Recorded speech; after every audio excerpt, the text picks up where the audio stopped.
Okay, so Max released the finale to the episode of The Last of Us. I missed last week's episode, but I'll probably go over that one either quickly at the end of this, either very quickly at the end of this review of the finale of the episode, or I'll make a whole another video for that, or I might not. I don't know. I might have just missed it, and I gotta just keep moving on, keep pushing. So the finale opens up with Dino over exaggerating about this arrow, and like Jesse really just like in my mind, I'm thinking Dina, stop. Dino was way over exaggerating about this arrow to the thigh. Like, there's no way it hurt that bad. Like, you live in a zombie apocalypse. I'm pretty sure you've caught some crossfire. You've hurt some part of your body. You've hit something very hard. You literally her and Dina and Ellie talk about how they took on clickers and zombies thousands of times. There's no way that in any of those encounters you never took no physical damage or no physical pain. You might not have been shot, you might not have been hit with an arrow, but I know you've been through some type of physical pain, and for this arrow to be causing you to be acting like, you know what I mean? Acting like a little, you know what I mean? She was way over exaggerating about this arrow, and Jesse had to tell her, Dina, shut the fuck up. For real talk. There was some hints about the baby. She didn't want to take that drink, and then she was like, I can't die, instead of I don't want to die, which Jesse did catch on to and put it and connect the dots to. From there, Ellie comes into the theater. Ellie goes up to where Dina is, and they have a little talk, whatever. Dina tells Ellie to take her shirt off, and then we see how Ellie's back is all scratched up and cut up and beat up like it was in the game. But I'm thinking to myself, what the fuck did Bella / Ellie go through for her to have for her to have her back beat up to this extent? Because in the game, it makes sense for her back to be fucked up how it was. Because we survived an explosion. We're rolling around we're not rolling around on the ground, but we're jumping around on the ground. We're jumping through this. We're jumping through that. We went through an explosion. We fell off a bridge, I think, when that explosion happened. We go through fight after fight after fight, encounter after encounter. We're squeezing through this, squeezing through that, squeezing through this passageway. We're throwing our bodies through this. We're jumping through that, jumping through this, and we're even the moment where even the moment where Ellie finds Nora in the game, she throws her and Nora back because she's kind of like stuck. I believe, if I'm remembering correctly, she's in like a hallway. She has Nora, right here with the gun right here, and then she's pointing at the wolves, and the wolves have her surrounded, and her only option was going down into that hole where all these zombies were. So she literally threw herself back into this hole, not knowing how deep it is or whatever, and then they both go tumbling down this little hole in the ceiling or on the floor. That explains why Ellie's back was all fucked up how it was in the game. But in the show, I'm like, I'm yet to see Bella / Ellie go through any amount of physical pain, or I haven't seen her do anything that would suggest as to how she got these cuts on her back. But, whatever.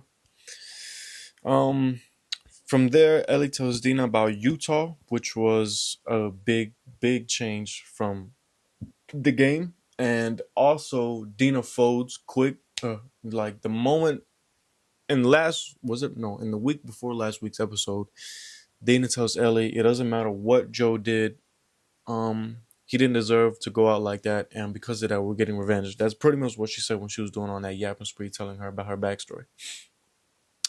But then when Ellie tells Dina what happened and why these people came to kill Joe, she folds. Almost everything she said in that episode was like took him back, and she's like, "Let's go home." So she folds quick, which was, yeah, man. From there, Ellie and Jesse head out. They go to find Tommy at a rendezvous point. Ellie asks Jesse how did Jesse find the theater, and Jesse tells Ellie that he took the most likely path through Seattle, which to me I think is BS. He said he found Shimmer. He said he found the TV station, and from the TV station he did a 2-mile radius perimeter or whatever. And I'm thinking to myself, that's cap. Like, They fucked up on that writing part. Like, there's no way in hell Jesse found the theater. Like, they should have introduced his character, or they should have managed to write Jesse's introduction into Seattle way better than what they did, because what we got was horrible. The writing doesn't make sense. The way he found them doesn't make sense. And I'm thinking to myself, that's fucking impossible. There's no way in hell. You took the most likely path. You found Shimmer. You found the TV station. Well, the TV station I'll give you because it's painted, so I'll give you that. But there's no way. There's no way to let Jesse know that Ellie and Dina even went there, because they didn't leave nothing behind. And there's no way to tell them where Ellie and Dina would have went after that. So that's cap. Like, they wrote that so badly. But also in that moment where they're walking and talking, there's the bridge in the sky between the two buildings, which is the bridge that Abby and Lev used to go to the hospital for Yara. So that bridge was a cool nod to the scars and how they managed to go from place to place very quickly, which is what the bridge was used for. And then from there, they hear gunshots. They hide behind a trash dumpster. And there's an encounter between wolves and scars.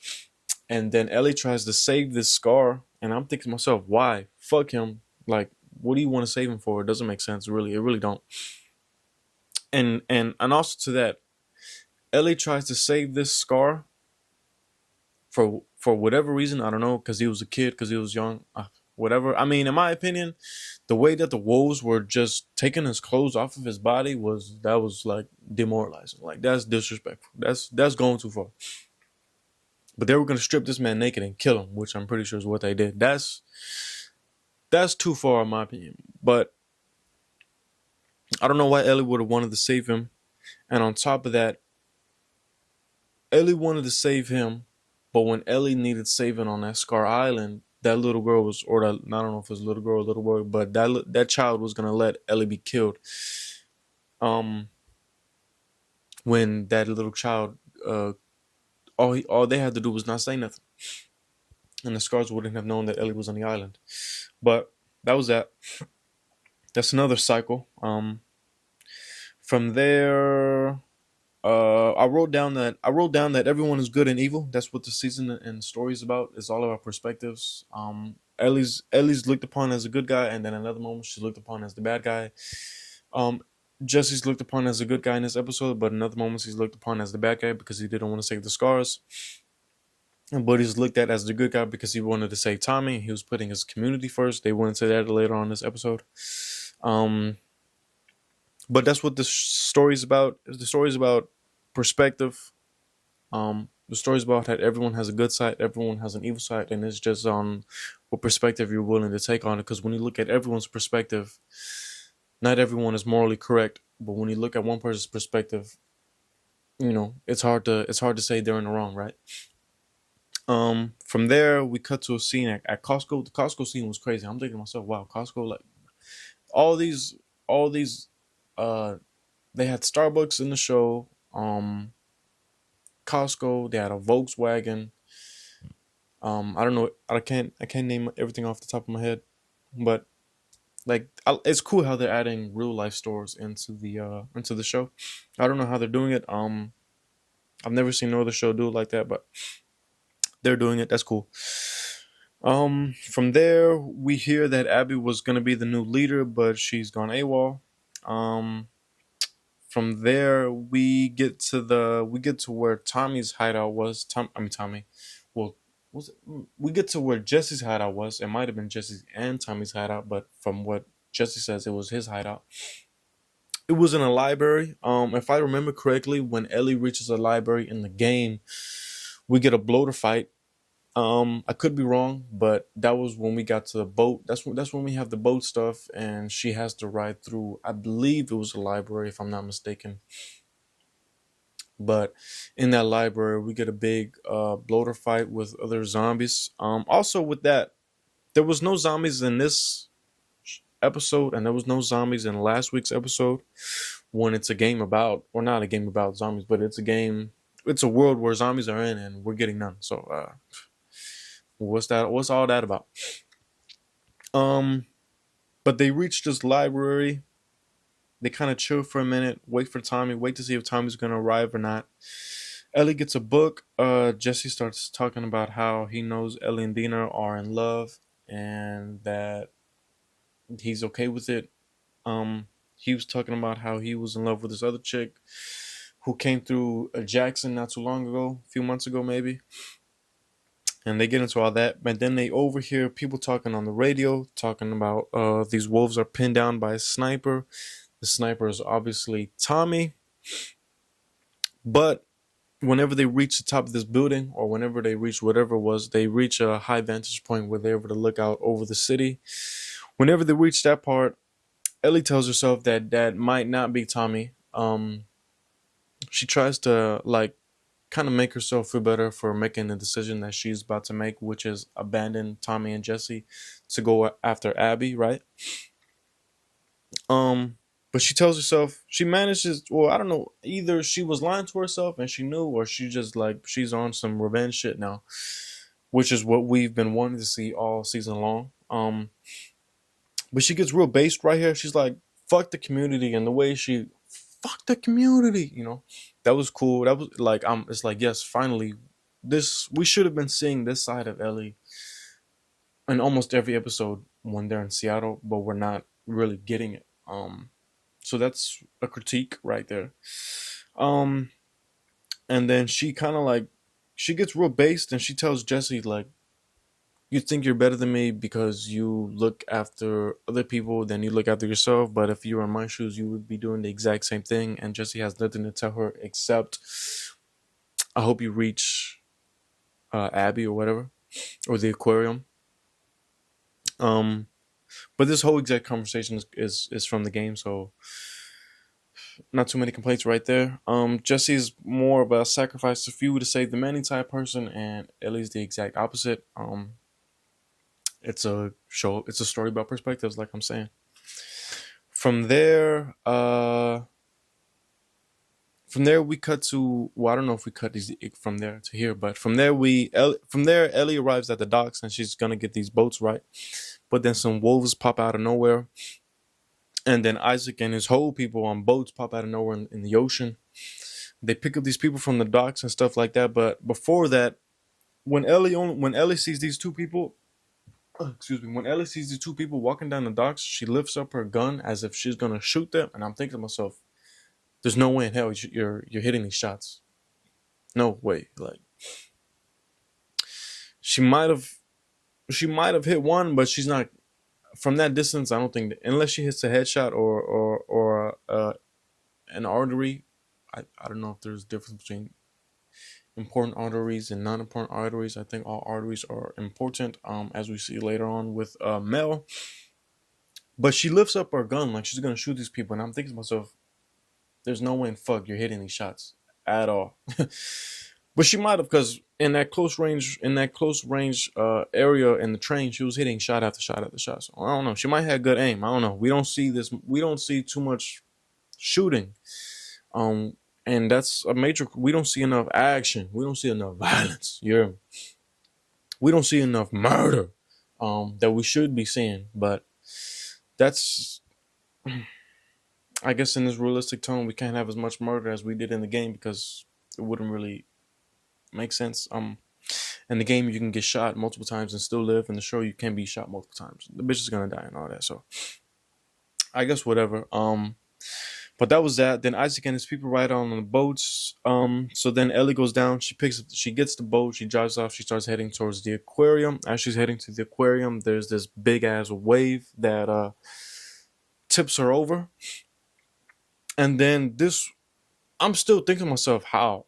So this big wave knocks her over, knocks the boat over, and now she's I don't know what's the word. I don't know what's the word for all that, but she's flipped over on this boat. She fell off the boat. She's in the ocean now. And you mean to tell me that the current of the ocean and the current of this wave pushed her and this boat all the way to that island? Fuck no. That's cap. That and this whole scene with Ellie at the island, that was not it. That was cap. Like, it was unnecessary. There was absolutely no reason for Ellie to have arrived on this island. There was absolutely no reason for them to. Well, there is a reason for the Scars to kill Ellie because she's not a Scar. But that whole scene was just meh, like, that was a bad addition. That wasn't any good at all. It really wasn't. Um, and then she gets saved by some bullshit. Like, she gets saved by the wolves attacking the Scars, and they let off this horn or siren, which notifies them, the Scars that captured Ellie, which notifies them that their home base is being attacked. And the main chick was like, "Leave her." I'm thinking like, it didn't. Now you got to lose from the Scars perspective. From the Scars perspective, now you got a loose end.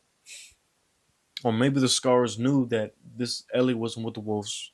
I don't know how they would be able to tell the two apart, but maybe the Scars knew that this was just a one off a one off what do you call it?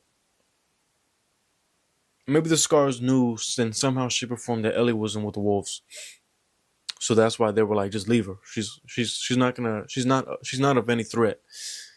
But from the Scars perspective, I'm thinking to myself, well, now you got to lose end. It would have been easier to kill her and never worry about her again than it is to leave her, and now you never know if she's gonna come back to bite you in the ass like Abby did with her in the first season in the story, right? But that whole I didn't like that, and the fact that this wave and the ocean managed to push her all the way over there, and she's still conscious, breathing, alive.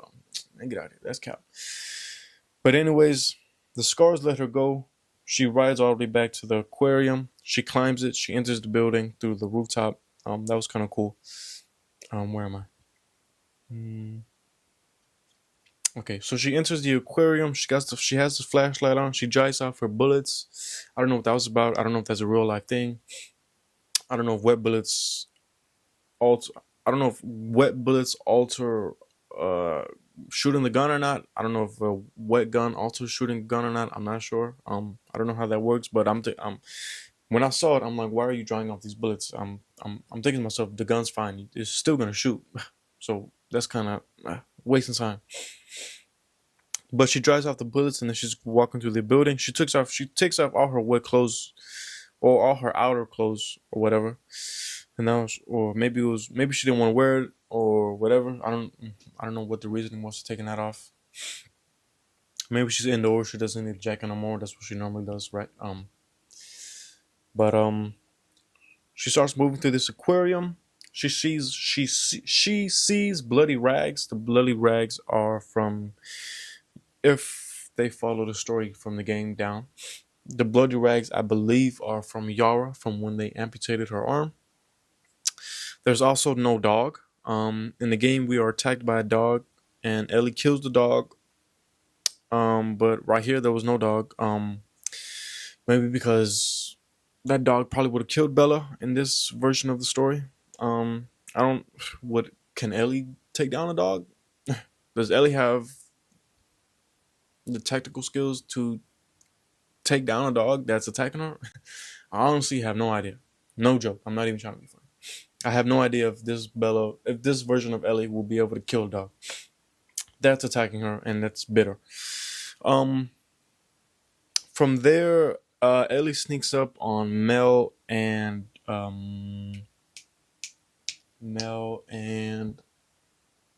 Owen, and I'm thinking to myself, how the fuck does Mel not see Ellie? Like, Ellie was Ellie was in plain sight, plain view. Ellie had light on her face. She wasn't in the dark. She wasn't in a corner. Ellie stood right in front of Mel, and Mel did not see her until she directed her eyes off of Owen to Ellie. Mel has peripheral vision. You should see that. You should see someone who shouldn't be there, but she don't. And from my knowledge, she's not blind. She can see clearly. And I'm thinking to myself, how the fuck? I don't. Anyways, small critique right there. Um, Ellie's deep voice comes back. I've noticed that Ellie's voice rises and lowers throughout the season. Whenever she has to act tough and be the Ellie from the game, her voice lowers. But whenever she's just doing her, it's all laughy and jolly and this and that, happy and all that. Ellie's voice changes throughout the show. Um, she holds up Owen and Mel at gunpoint, and she tells them, "Point to this map. Tell me where Abby is." Um, at this point, Abby's on the island, so who knows where they would have pointed to or not. But she was gonna do that exact same thing that Joe did and that Tommy have done. Um, but Owen makes a play for the gun. And Ellie shoots Owen in reaction to his sudden movement. She shoots Owen through the neck. That neck. She shoots Owen through the neck. That bullet goes through Owen's neck. It scrapes Mel's neck and it hits the back cabinet. And that whole moment with Mel was beautiful. When Mel falls to the floor, she opens her jacket up to reveal her pregnant baby slash belly. She calls over for Ellie to come help. I only have about 30 seconds. Come take this baby out of me. That was beautiful. That if that was in the game, I probably would have cried. Like this brought me to watery eyes. I didn't cry, but it brought me to watery eyes. I won't lie. And that was so, I don't know, something about that scene was just powerful, and it really, really was. The acting from Mel was amazing. The acting from Bella was amazing. And we really see how this breaks and hurts Ellie's soul, essentially. Like it hurt her knowing that she killed Mel and that Mel was pregnant. And on Mel's side, Mel did an amazing job. I don't know who Mel is in real life. I don't know what's her name, but she did an amazing job acting out that scene. It was powerful. The instrumentals that were playing in the background, it was just amazing. That whole scene right there. The confrontation was good. Like and Mel and that was beautiful. That was peak. That was peak of this episode.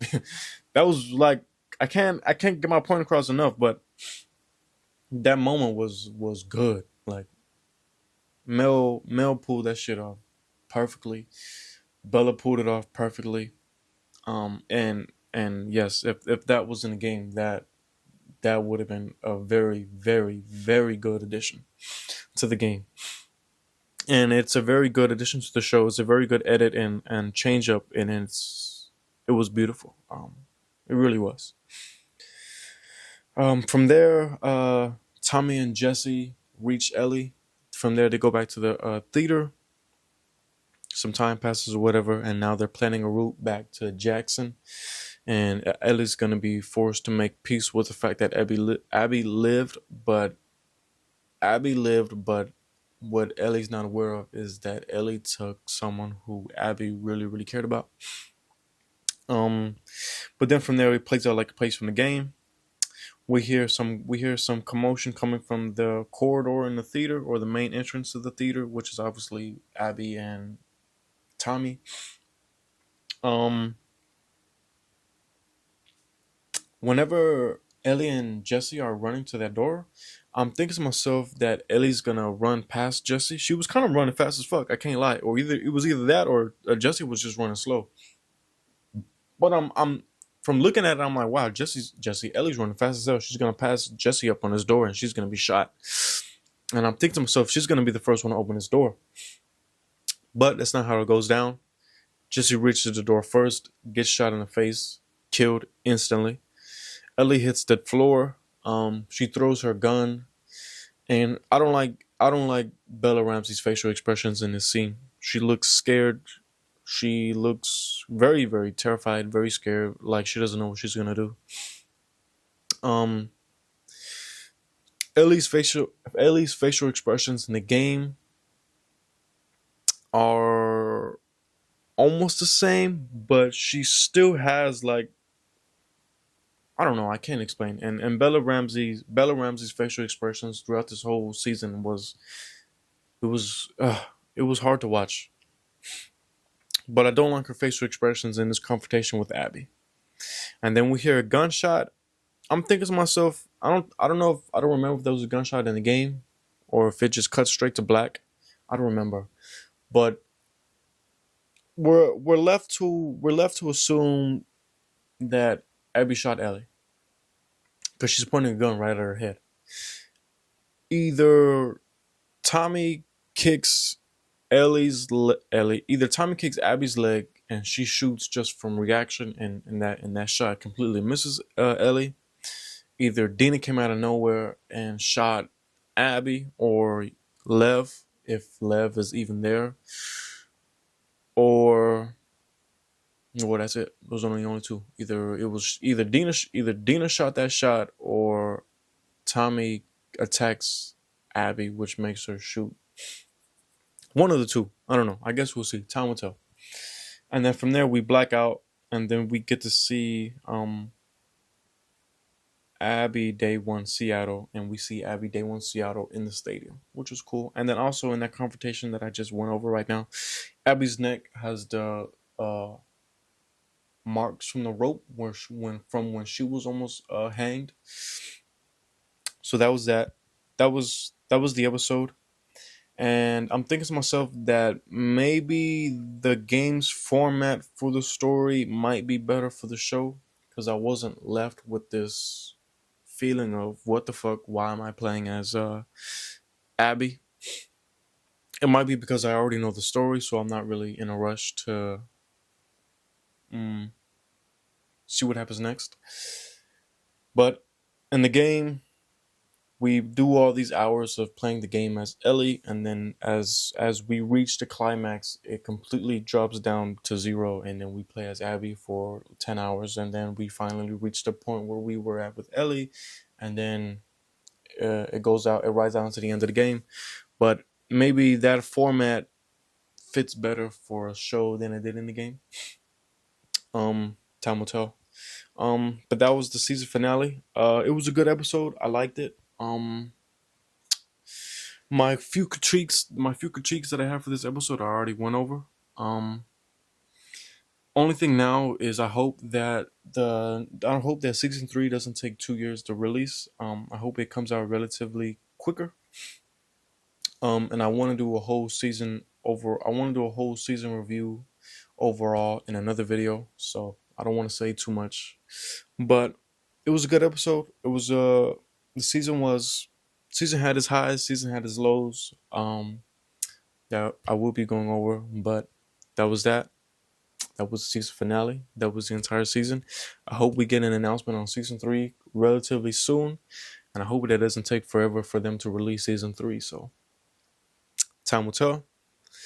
We'll see what happens, and I guess I'm gonna have to do that episode 6 right now after this. Thank you for watching.